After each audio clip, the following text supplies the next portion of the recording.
میرا دل بدل دے، میرا دل بدل دے، میرا غفلت میں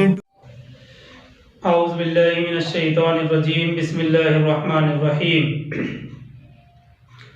ہم پہنچ چکے ہیں سورہ الانعام آیت نمبر 43 پر۔ اللہ تعالیٰ فرماتے ہیں فَلَوْلَا إِذْ جَاءَهُمْ بَأْسُنَا تَضَرَّعُوا وَلَكِنْ قَسَتْ قُلُوبُهُمْ، تو کیوں نہ ایسا ہوا کہ جب ہماری طرف سے کوئی سختی ان پر آئی، فلولا اذ جاءہم بأسنا تضرعوا ولکن قست قلوبہم، تو کیوں نہ ایسا ہوا کہ جب ہماری طرف سے کوئی سختی ان پر آئی تو وہ گڑ گڑاتے لیکن ان کے دل سخت ہو چکے تھے۔ وَزَيَّنَ لَهُمُ الشَّيْطَانُ مَا كَانُوا يَعْمَلُونَ، اور شیطان نے مزین کیے رکھا ان کے لیے ان اعمال کو جو وہ کر رہے تھے، یعنی اللہ کی طرف سے بار بار کی تنبیہات کے باوجود بھی وہ لوگ سوچنے سمجھنے اور اپنے رویے پر غور و فکر کرنے کے لیے آمادہ نہیں ہوئے۔ اللہ تعالیٰ فرماتے ہیں سورہ الانعام آیت نمبر 43 میں فَلَوْلَا إِذْ جَاءَهُمْ بَأْسُنَا تَضَرَّعُوا وَلَكِنْ قَسَتْ قُلُوبُهُمْ، تو کیوں نہ ایسا ہوا کہ جب ہماری طرف سے کوئی سختی ان پر آئی تو وہ گڑ گڑاتے لیکن ان کے دل سخت ہو چکے تھے۔ وَزَيَّنَ لَهُمُ الشَّيْطَانُ مَا كَانُوا يَعْمَلُونَ، اور شیطان نے مزین کیے رکھا ان کے لیے ان اعمال کو جو وہ کر رہے تھے، یعنی اللہ سبحانہ وتعالیٰ نے بار بار تنبیہات فرمائی، بار بار ان کو تنبیہ کی گئیں، اس کے باوجود وہ لوگ سوچنے سمجھنے اور اپنے رویے پر غور و فکر کرنے کے لیے ذرہ برابر بھی آمادہ نہیں ہوئے۔ آگے چلتے ہیں، پہلے آیت نمبر 44 کا ترجمہ دیکھتے ہیں۔ اللہ تعالیٰ فرماتے ہیں فَلَمَّا نَسُوا مَا ذُكِّرُوا بِهِ فَتَحْنَا عَلَيْهِمْ أَبْوَابَ كُلِّ شَيْءٍ، پھر جب بھلا دیا انہوں نے اس نصیحت کو، فَلَمَّا نَسُوا مَا ذُكِّرُوا بِهِ، پھر جب بھلا دیا انہوں نے اس نصیحت کو جو ان کو کی گئی تھی، تو ہم نے ان پر دروازے کھول دیے، فَتَحْنَا عَلَيْهِمْ أَبْوَابَ كُلِّ شَيْءٍ، تو ہم نے ان پر دروازے کھول دیے ہر چیز کے، یعنی کھاؤ پیو عیش کرو، اب دنیا میں ہر قسم کی نعمتیں تمہیں ملیں گی، تاکہ اس دنیا میں جو تمہارا نصیب ہے، جو تمہارا مقدر ہے، اس سے خوب فائدہ اٹھا لو۔ حَتَّى إِذَا فَرِحُوا بِمَا أُوتُوا أَخَذْنَاهُمْ بَغْتَةً فَإِذَا هُمْ مُبْلِسُونَ، یہاں تک کہ جب وہ آیات جب وہ اترانے لگے، حَتَّى إِذَا فَرِحُوا، یہاں تک کہ جب وہ اترانے لگے ان چیزوں پر، بِمَا أُوتُوا أَخَذْنَاهُمْ بَغْتَةً فَإِذَا هُمْ مُبْلِسُونَ، ان چیزوں پر جو انہیں مل گئی تھیں تو اچانک ہم نے انہیں پکڑ لیا، پھر وہ بالکل مایوس ہو کر رہ گئے۔ فَإِذَا هُمْ مُبْلِسُونَ کے الفاظ ہیں، پھر وہ بالکل مایوس ہو کر رہ گئے۔ پھر جب بھلا دیا انہوں نے اس نصیحت کو جو ان کو کی گئی تھی، تو ہم نے ان پر ہر چیز کے دروازے کھول دیے کہ کھاؤ پیو عیش و عشرت کرو، اب دنیا میں ہر قسم کی نعمتیں تمہیں ملیں گی، تاکہ اس دنیا میں جو تمہارا مقدر ہے اس سے خوب فائدہ اٹھا لو۔ حَتَّى إِذَا فَرِحُوا بِمَا أُوتُوا، یہاں تک کہ جب وہ اترانے لگے ان چیزوں پر جو انہیں مل گئی تھیں تو اچانک ہم نے پکڑ لیا اور وہ بالکل مایوس ہو کر رہ گئے۔ آگے چلتے ہیں آیت نمبر 45 کی طرف۔ اللہ تعالیٰ فرماتے ہیں سورہ الانعام آیت نمبر 45 فَقُطِعَ دَابِرُ الْقَوْمِ الَّذِينَ ظَلَمُوا وَالْحَمْدُ لِلَّهِ رَبِّ الْعَالَمِينَ۔ فَقُطِعَ دَابِرُ الْقَوْمِ الَّذِينَ ظَلَمُوا، پھر جڑ کاٹ دی گئی اس قوم کی جس نے ظلم کیا، فَقُطِعَ دَابِرُ الْقَوْمِ الَّذِينَ ظَلَمُوا، پھر جڑ کاٹ دی گئی اس قوم کی جس نے ظلم کیا،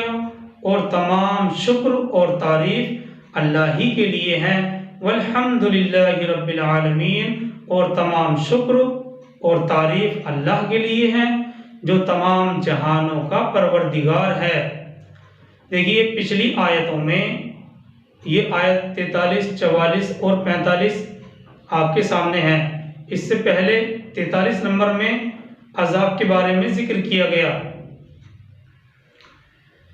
اب اللہ سبحانہ و تعالی حقیقت کا حوالہ دیتے ہوئے فرماتے ہیں، یعنی آیت نمبر 44 اور 45 میں اللہ سبحانہ و تعالی حقیقت کا حوالہ دیتے ہوئے یہ فرما رہے ہیں کہ پہلے زمانے میں اس طرح کے عذاب آ چکے ہیں۔ یہ صرف ویسے ہی دل لگی نہیں ہے، بلکہ پہلے زمانے میں اس طرح کے عذاب آ چکے ہیں، اور اس میں اس بات کی طرف تنبیہ کی گئی ہے، اس بات کی طرف تمام انسانوں کو آگاہ کیا گیا ہے کہ جب مجرم کو شروع میں،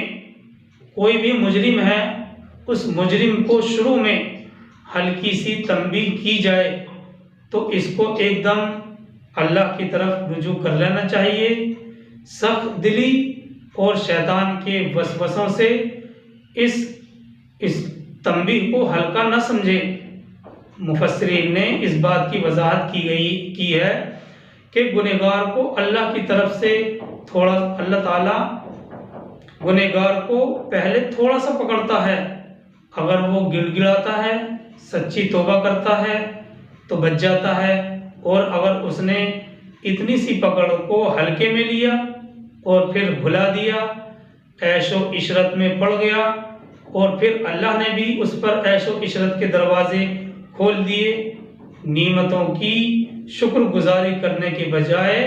وہ خوب گناہوں میں غرق ہوتا ہی چلا گیا، تو اب ایک دم اللہ کی پکڑ آ گئی۔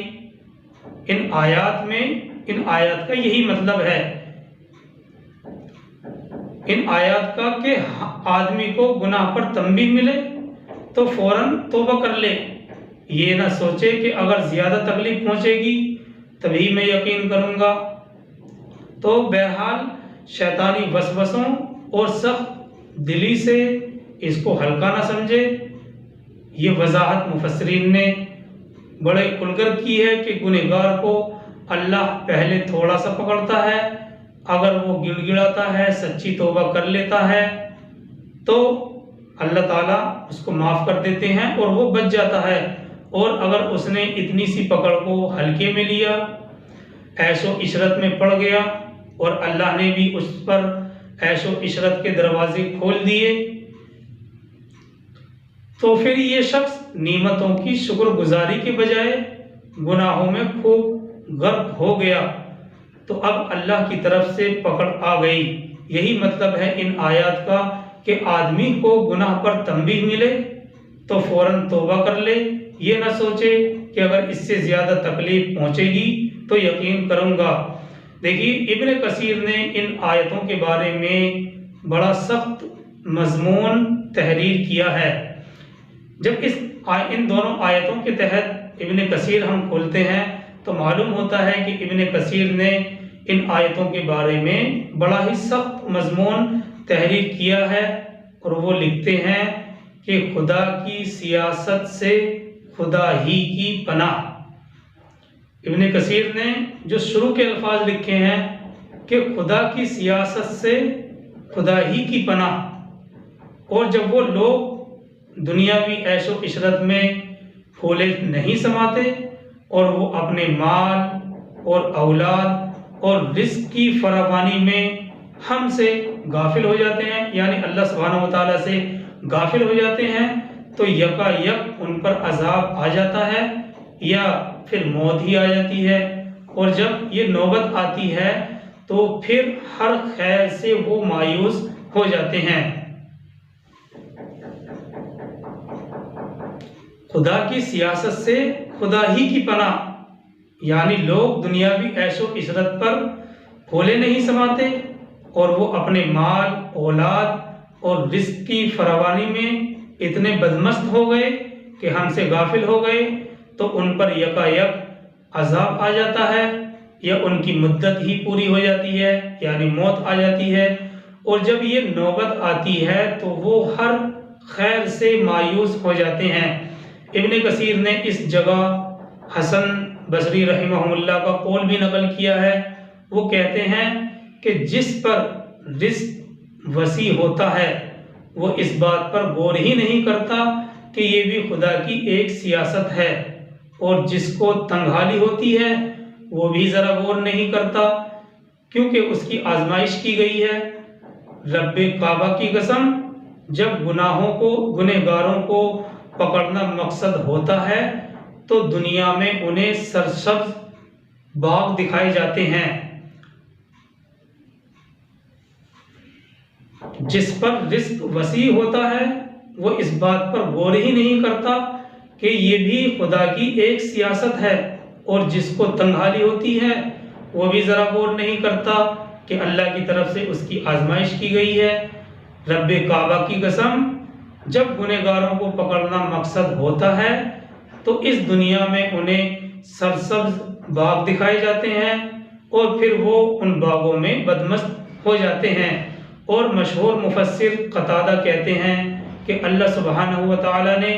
کسی قوم کو اس وقت تک نہیں پکڑا جب تک کہ وہ اس کی نعمتوں میں بدمست نہ ہو گئے ہوں۔ مشہور مفسر قتادہ کہتے ہیں کہ اللہ سبحانہ و تعالی کسی قوم کو اس وقت تک نہیں پکڑتے ہیں جب تک وہ اس کی نعمتوں میں بدمست نہ ہو گئے ہوں، اس لیے اس بات سے دھوکہ نہ کھاؤ، فاسق اور گنہگار لوگ ہی دھوکہ کھاتے ہیں۔ دیکھیے آیت کے اندر جو الفاظ آئے ہیں، فتحنا علیہم ابواب کل شیء، یعنی جب انہوں نے نصیحت کو بھلا دیا جو ان کو کی گئی تھی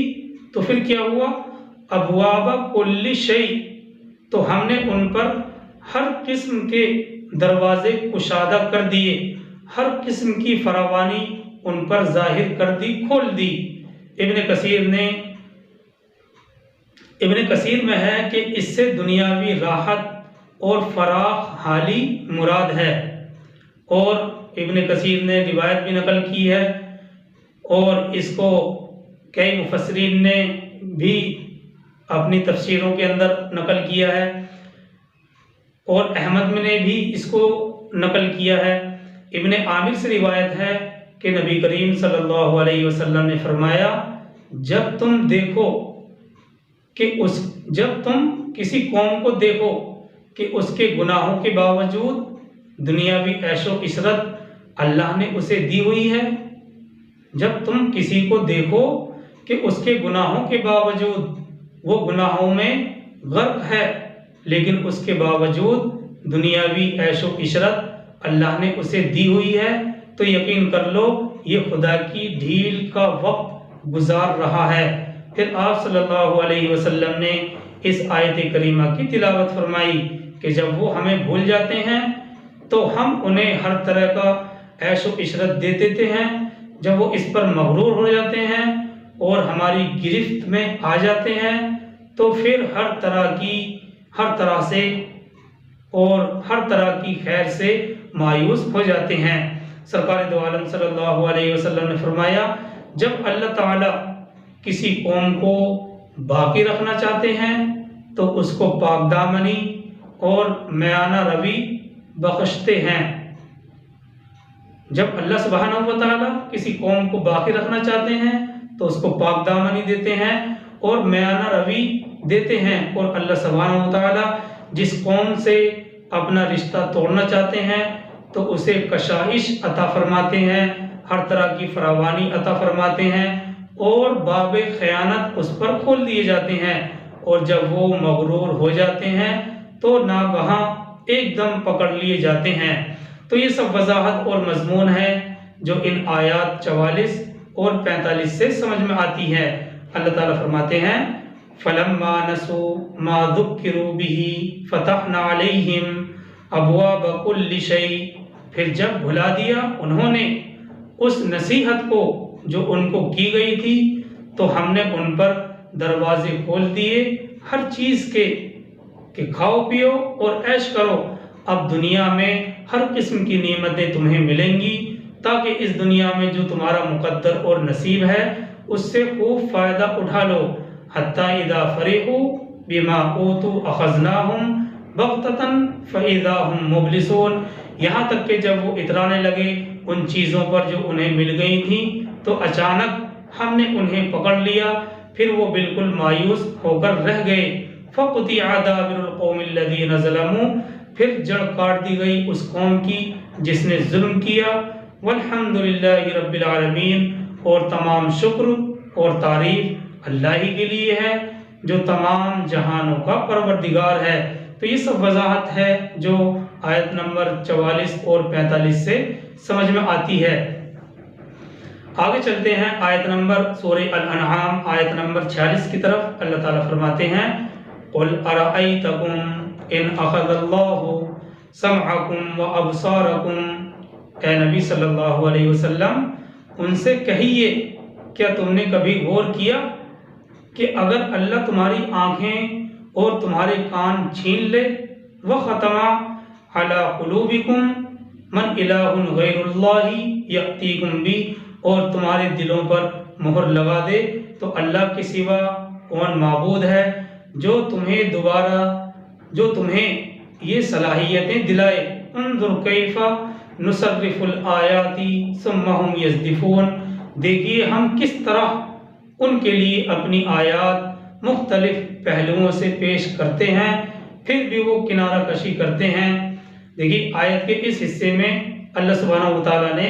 کس طرح کس انداز سے بیان کیا ہے۔ اللہ سبحانہ وتعالیٰ نے یعنی قرآن مجید میں مختلف مضامین گھما پھرا کر مختلف انداز سے کفار اور مشرکین کے سامنے لائے جاتے ہیں اور لائے گئے، مگر اس کے باوجود یہ لوگ مسلسل اعراض کر رہے ہیں اور ایمان نہیں لا رہے ہیں۔ اللہ تعالیٰ فرماتے ہیں انظر کیف نصرف الآیات ثم هم یصدفون، دیکھیے انظر دیکھیے ہم کس طرح ان کے لیے اپنی آیات مختلف پہلوؤں سے پیش کرتے ہیں پھر بھی وہ کنارہ کشی کرتے ہیں۔ یعنی قرآن مجید کے مختلف مضامین گھما پھرا کر مختلف انداز سے کفار اور مشرکین کے سامنے پیش کیے جاتے ہیں، مگر اس کے باوجود یہ لوگ اعراض کرتے ہیں اور ایمان نہیں لاتے ہیں۔ آگے چلتے ہیں آیت نمبر 47 کی طرف۔ اللہ تعالیٰ فرماتے ہیں قُلْ أَرَأَيْتَكُمْ إِنْ أَتَاكُمْ عَذَابُ اللَّهِ بَغْتَةً أَوْ جَهْرَةً هَلْ يُهْلَكُ إِلَّا الْقَوْمُ الظَّالِمِينَ، ان سے کہہ دیجئے اے نبی صلی اللہ علیہ وسلم ان سے کہہ دیجئے تو اگر تم پر عذاب آ جائے اچانک، ان اتاکم عذاب اللہ بغتتاً اچانک، اگر تم پر عذاب آ جائے اچانک، او جہرتاً یا علی الاعلان، تو کون ہلاک ہوگا سوائے ظالموں کو، الا القوم الظالمین، سوائے ظالموں کے۔ تفسیر عثمانی میں ہے کہ توبہ میں دیر نہ کرنی چاہیے، شاید اتنی دیر میں ہو سکتا ہے اللہ کا عذاب پہنچ جائے جس کا خمیازہ پھر بھگتنا پڑے۔ اگر پہلے ہی ظلم سے توبہ کر چکا ہے تو پھر اللہ کے عذاب سے بچ جائے گا۔ اب اگلی آیت جو 48 سامنے آ رہی ہے اس میں انبیاء اور رسل کا دنیا میں آنے کا وہی مقصد اور وہی مطلب بیان کیا گیا ہے جو اس سے پہلے ہم سورہ نساء کی آیت نمبر 165 میں پڑھ چکے ہیں، رسلا مبشرین و منذرین۔ تو سورہ نساء کی آیت نمبر 165 میں ہم یہی مضمون پڑھ چکے ہیں۔ پہلے تلاوت اور ترجمہ دیکھتے ہیں آیت نمبر 48 کا۔ اللہ تعالیٰ فرماتے ہیں وَمَا نُرْسِلُ الْمُرْسَلِينَ إِلَّا مُبَشِّرِينَ وَمُنذِرِينَ، اور ہم بھیجتے ہی رہے ہیں اپنے رسولوں کو خوشخبری اور خبردار کرنے والا بنا کر۔ فمن آمن واصلح فلا خوف علیہم ولا هم یحزنون، تو جو لوگ ایمان لے آئے اور انہوں نے اپنی اصلاح کر لی، ان پر نہ کوئی خوف ہوگا اور نہ وہ غمگین ہوں گے۔ یعنی انبیاء اور رسول اہل حق کے لیے بشارت دینے والے اور اہل باطل کے لیے خبردار کرنے والے بنا کر بھیجے جاتے ہیں۔ جتنے بھی انبیاء اور رسول دنیا کے اندر آئے ہیں وہ اہل حق کو بشارت دینے والے یعنی جنت کی خوشخبری سنانے والے، اور اہل باطل کو خبردار کرنے والے یعنی جہنم کے عذاب سے خبردار اور آگاہ کرنے والے۔ آگے چلتے ہیں آیت نمبر 49 کی طرف۔ اللہ تعالیٰ فرماتے ہیں والذین کذبوا بآیاتنا یمسهم العذاب بما كانوا یفسقون، اور وہ لوگ جنہوں نے ہماری آیات کو جھٹلایا ان پر عذاب مسلط ہو کر رہے گا ان کی نافرمانی کے باعث۔ اگلی آیت نمبر 50 ہے۔ اللہ تعالیٰ فرماتے ہیں قُلْ لَا أَقُولُ لَكُمْ عِنْدِي خَزَائِنُ اللَّهِ، اے نبی صلی اللہ علیہ وسلم آپ ان سے کہہ دیجئے کہ میں تم سے یہ نہیں کہتا کہ میرے اختیار میں اللہ کے خزانے ہیں۔ قُلْ لَا أَقُولُ لَكُمْ عِنْدِي خَزَائِنُ اللَّهِ، اے نبی صلی اللہ علیہ وسلم آپ ان سے کہہ دیجئے کہ میں تم سے یہ نہیں کہتا کہ میرے اختیار میں اللہ کے خزانے ہیں۔ اور آگے اللہ تعالیٰ فرماتے ہیں وَلَا أَعْلَمُ الْغَيْبَ وَلَا أَقُولُ لَكُمْ إِنِّي مَلَكٌ، اور نہ میں نے یہ دعویٰ کیا ہے کہ مجھے غیب کا علم حاصل ہے، اور نہ ہی میں نے کبھی یہ کہا ہے کہ میں فرشتہ ہوں۔ وَلَا أَقُولُ لَكُمْ إِنِّي مَلَكٌ، اور نہ ہی میں نے کبھی یہ کہا ہے کہ میں فرشتہ ہوں۔ یعنی مطلب یہ ہے کہ تم لوگ مجھ سے معجزات دکھلانے کا مطالبہ کرتے ہو اور غیب کے احوال پوچھتے ہو، غیب کے احوال معلوم کرتے ہو، لیکن کسی شخص سے اگر کوئی مطالبہ کیا جائے تو اس کے دعوے کے مطابق ہی تو کرنا چاہیے۔ کوئی بھی شخص ہے اگر ہم اس سے مطالبہ کر رہے ہیں تو اسی کے دعوے کے مطابق کرنا چاہیے۔ تو اللہ کے نبی صلی اللہ علیہ وسلم فرماتے ہیں کہ میں نے یہ کب کہا کہ میں غیب جانتا ہوں اور الوہیت میں میرا حصہ ہے؟ میرا دعویٰ تو صرف یہی ہے کہ میں اللہ کا بندہ ہوں، بشر ہوں، مجھ پر وحی آتی ہے، مجھے معمور کیا گیا ہے کہ میں تمہیں خبردار کروں، آگاہ کروں، اور وہ کام میں کر ہی رہا ہوں۔ ان اتبع الا ما یوحی الی، میں تو بس اتباع کر رہا ہوں اس شے کی جو میری طرف وحی کی جاتی ہے۔ اگلے الفاظ آیت کے ہیں قل هل یستوی الاعمی والبصیر، کہہ دیجئے تو کیا اب برابر ہو جائیں گے اندھے اور دیکھنے والے؟ افلا تتفکرون، تو کیا تم غور و فکر سے کام نہیں لیتے ہو؟ قل هل یستوی الاعمی والبصیر، کہہ دیجئے تو کیا اب برابر ہو جائیں گے اندھے اور دیکھنے والے؟ افلا تتفکرون، تو کیا تم غور و فکر سے کام نہیں لیتے ہو؟ یہ وضاحت آیت نمبر 50 تک سامنے آ چکی ہے سورہ الانعام کی۔ اللہ تعالی ہم سب کو عمل کرنے کی توفیق عطا فرمائے۔ سبحان اللہ و بحمدہ، سبحانک اللہم و بحمدک، ونشہد ان لا الہ الا انت ونستغفرک ونتوب الیک۔ سبحان ربک رب العزۃ عما یصفون وسلام علی المرسلین والحمد للہ رب العالمین۔